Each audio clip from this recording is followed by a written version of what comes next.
Salut à tous et bienvenue sur notre chaîne 3 minutes d'impact. Si vous êtes nouveau sur cette chaîne, ne manquez pas de liker, de partager, de commenter, de vous abonner pour la gloire de Dieu. Que Dieu vous bénisse abondamment. Nous allons écouter aujourd'hui une vidéo du pasteur ou alors de l'apôtre pasteur Marcelo Tunasi. L'apôtre Marcelo Tunasi, autant pour moi. Alors, dans cette vidéo, c'est une vidéo vraiment qui répond à beaucoup de questions que se posent plusieurs personnes aujourd'hui. Il y a des gens qui se posent des questions, voilà, le pasteur Marcelo, il a perdu sa femme, ça va se passer comment, ainsi de suite. D'autres personnes sont en train de jeter des pierres. Bon, on ne parle pas trop de gens qui jettent les pierres, parce qu'en fait, c'est normal, parce que c'est arrivé aussi, c'est la même chose qui est arrivée au Seigneur. On parle beaucoup plus du message qui sort, n'est-ce pas, de la pensée du pasteur Marcelo, et que nous allons écouter aujourd'hui. Et le plus important, ce n'est pas d'écouter, mais c'est de retirer la substance qui est importante pour notre croissance, pour notre développement spirituel. Parce que, quoi qu'on dise, tous les enfants de Dieu, quel que soit le temps, feront face, n'est-ce pas, aux persécutions, aux combats, aux attaques, aux soulèvements et tout ce que vous pouvez connaître. Et pendant ces moments-là, si vous n'avez pas emmagasiné la parole, certains enseignements, n'est-ce pas, en vous, le Saint-Esprit vraiment ne trouvera pas où puiser pour vous donner la force, parce que l'Esprit de Dieu puise dans la parole de Dieu pour que nous soyons forts. Si nous sommes vides dans la parole, l'Esprit de Dieu ne puisera nulle part. C'est pour ça que vous allez voir des gens même à l'église qui parlent en langue, qui ont même des yeux ouverts, qui peuvent voir, mais parce qu'ils sont pauvres à l'intérieur, ils n'ont pas la parole, ils sont fragiles, exposés à tout vent. C'est pour cette raison que vous allez voir que lorsqu'il y a une épreuve, n'est-ce pas, il y a la tempête dans la barque et tout ça, qu'est-ce qui se passe? Les gens veulent quitter, d'autres sont même prêts à se jeter dans l'eau pour mourir une fois. Mais quand on a la parole de Dieu en nous, on a la foi, parce que la foi vient de ce qu'on entend et ce qu'on entend vient de la parole de Christ. Je vous laisse maintenant écouter le pasteur Marcelo Tunasi. On se dit à tout de suite pour la conclusion. Shalom. Je suis allé à Barcelone en deuil. J'ai pleuré, j'ai pleuré, j'ai pleuré, j'ai pleuré. Et là-bas, Dieu est venu me rencontrer. Il m'a parlé, il m'a fortifié. Et je suis venu à l'église un jour ici. Et j'ai dansé, la chorale a mis une musique. Et j'ai dansé, j'ai dansé. Hé, quelqu'un m'écrit, pasteur, comment ta femme est morte? Ça fait 2 mois ou 1 mois. Et toi, tu danses comme ça. Je te surveillais. J'ai dit, J'ai dit, maintenant, toi, tu penses quoi? Tu penses que nous, les chrétiens, lorsque nous perdons quelqu'un qu'on aime, on doit se suicider émotionnellement. C'est ce qui est écrit dans la parole de Dieu. J'ai dit, sache ceci, que se réjouir en Christ est un chemin vers la guérison. Si tu refuses de le faire, tu auras une dette éternelle. Et ne pense pas que ça glorifie Dieu. Ça va détruire ta vie, ton cœur, tout ce que tu es.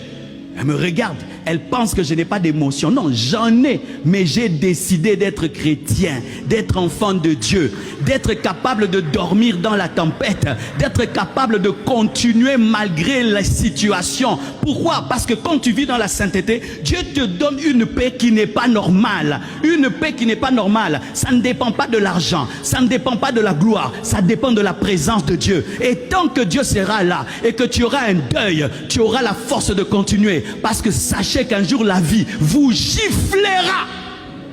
Oh, nous tous ici, un jour la vie nous giflera. Un jour tu perdras ton père. Vous savez ça? Ah, vous ne savez pas? Oh, mais bien tu auras un jour le deuil de ton père, non? Ah, ton père est éternel, hein? Un jour tu auras le deuil de ta maman, non? Est-ce que tu sais ça? Ah, vous n'êtes pas prêts. C'est ça les chrétiens. Les chrétiens vivent comme si la Bible concerne les autres. Tu es poussière, tu retourneras, la poussière concerne ton père, ta mère, tes frères et sœurs. Le jour que cette parole va s'accomplir dans ta vie, tu vas devenir un faux chrétien. Parce que tu n'as pas prévu la gifle de la vie. Regardez les gens qui sont à Goma. D'un côté, le volcan. De l'autre côté, la guerre. Ils n'ont plus de maison. Certains ont perdu papa et maman. Et certains sont des chrétiens. D'où vient leur joie? Nous, tu as perdu une personne. Eux, papa, maman, les frères sont morts. Il reste seul. Il n'a pas de maison. Il dort sur une pierre. Mais c'est un chrétien. Où va-t-il avoir la joie? C'est pourquoi tous ceux qui prêchent la joie par les maisons, par les bénédictions, par les hommes et par les femmes, ce n'est pas l'évangile. C'est un évangile fragile qui engendre des chrétiens fragiles qui vont mourir. de douleur lorsque la vie les giflera. Parce que la vie te giflera. Ah, on dit maman de. À tout on dit moi, personne n'a raison. Moukilio, Jésus a dit que c'est au ciel qu'on ne pleure pas. C'est-à-dire tant qu'on est sur la terre, on pleurera. Une de mes filles vient me voir. Pasteur, je suis enceinte. Prions que j'accouche. Elle perd la grossesse. Et puis elle attrape une autre grossesse. Elle perd encore celle-là. Une fille pareille, si elle n'a pas écouté de tels messages, elle aura la joie où? Chaque fois qu'elle aura ses menstruations, elle pleurera.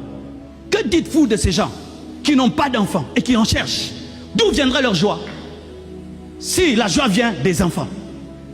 Et cette sœur-là qui a 45 ans, qui n'est pas mariée, si la joie vient du mariage, elle ne va pas danser à l'église. Combien d'entre vous, vous êtes des locataires? La plupart, vous êtes des locataires. Si la joie vient des maisons, d'où vient ta joie? Prêcher la prospérité sans l'équilibrer avec la parole, c'est engendrer des faibles. C'est pourquoi quand la persécution vient, les gens abandonnent.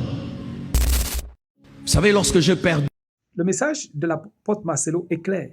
C'est clair. C'est pas parce qu'on a perdu un être cher qu'on va se suicider émotionnellement.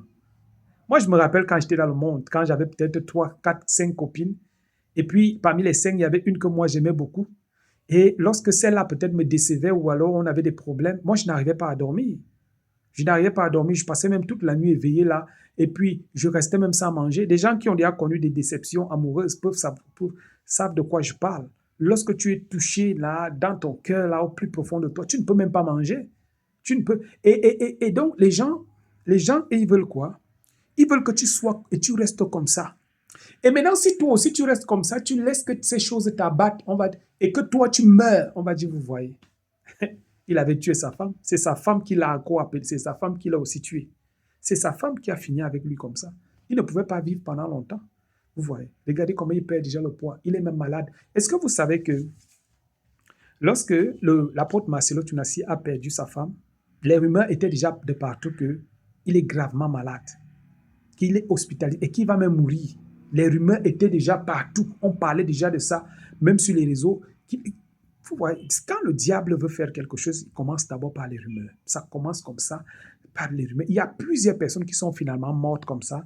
On parlait d'abord des rumeurs. Telle personne, après quelques temps, vous allez entendre la personne, pam, la personne est partie.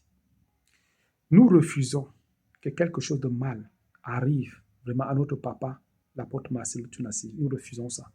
Nous refusons.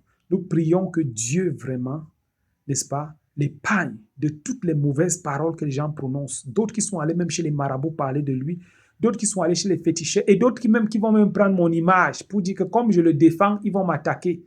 Moi, je préfère mourir c'est-à-dire, Dieu ne nous a jamais dit que parce que peut-être quelqu'un est faible, on doit le jeter. Non. Et je ne suis même pas en train de dire que l'apôtre Marcelo est faible. Mais je dis que même s'il arrive, même si c'était le cas, est-ce qu'on doit le jeter? Est-ce qu'on doit le jeter? Vous avez déjà vu les autres obédiences, comment ils font, comment ils cachent leurs choses, comment est-ce qu'ils protègent leur personne. Est-ce que vous avez déjà vu? Vous avez même déjà vu des familles où, moi je connais une famille, lorsque tu dis que non, c'est elle qui a eu tort, on va t'expliquer que si elle a fait ça, c'est parce que c'est l'autre qui l'a induit en erreur. Tout ça parce qu'on veut couvrir la personne. Vous voyez, notre Dieu est un Dieu juste. Et je sais une chose, c'est que parce qu'il est juste, il rendra chacun selon ses œuvres. Si nous savons déjà qu'il y a une justice divine, pourquoi on va passer le temps à se faire justice? Pourquoi? Ça sert à quoi? Mettons les genoux au sol et disons Dieu de justice. Comme l'apôtre a fait ça, nous voulons que tu le frappes. Et nous allons voir si la prière sera exaucée. C'est tout. C'est tout. Il y a combien je ne sais pas, de gens qui sont derrière ce problème-là. Je ne comprends pas. Donc, on voulait le voir. Imaginez-vous aujourd'hui là. On parle de l'apôtre Marcelo au passé. Qu'est-ce que les gens vont dire? Et les faux prophètes, et les fausses prophétesses, et les fausses personnes qui ne font que prophétiser le malheur sur lui depuis des années, et qui disent des mauvaises choses, n'attendent que ça. Mais aucun malheur ne l'arrivera. Aucun fléau n'approchera sa tête.